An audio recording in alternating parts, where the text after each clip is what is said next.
Fun fact of the day.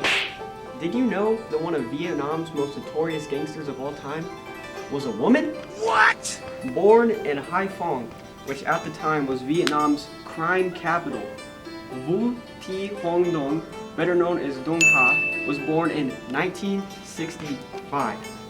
Dung Ha and her rival Nam Cam dominated organized crime in Vietnam during the 90s.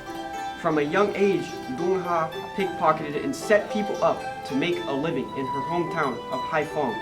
At some point in time, Dung Ha fell in love with Hun Cam, another famous gangster in the Hai Phong area.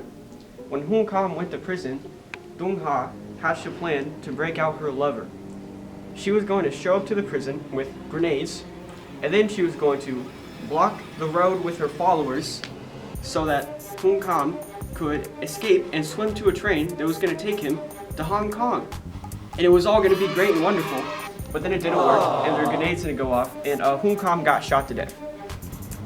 Sometime after the death of her lover, and fun fact, after the death of her lover, she had an affair with a woman that was amongst the disciples of her gang. But then it fell apart because she went to prison for 8 years.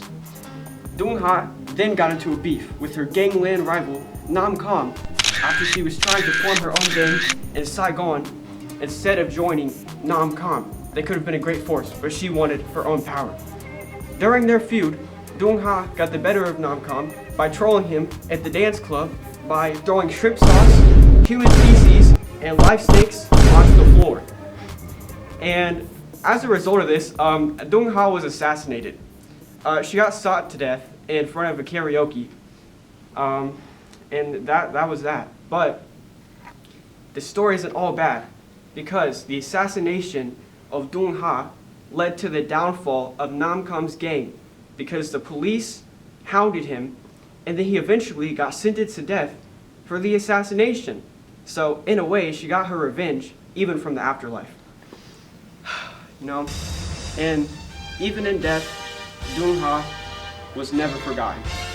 Many monks, teachers, and important people showed up to her funeral, and there was lines of her disciples dressed in black with a beautiful white rose patch on their chest. And she'll go down in history as one of the most notorious gangsters in her hometown, Hai Phong, and the night that she died will be remembered by many. She will live on for generations in her hometown. And it's a tale of love, it's a tale of death, it's a tale of heartbreak, it's a tale of vengeance, and it's just a beautiful story altogether. And even though she's been dead for a long time, you know, she really will live on, and not just Hai Phong, but in all of Vietnam for generations to come.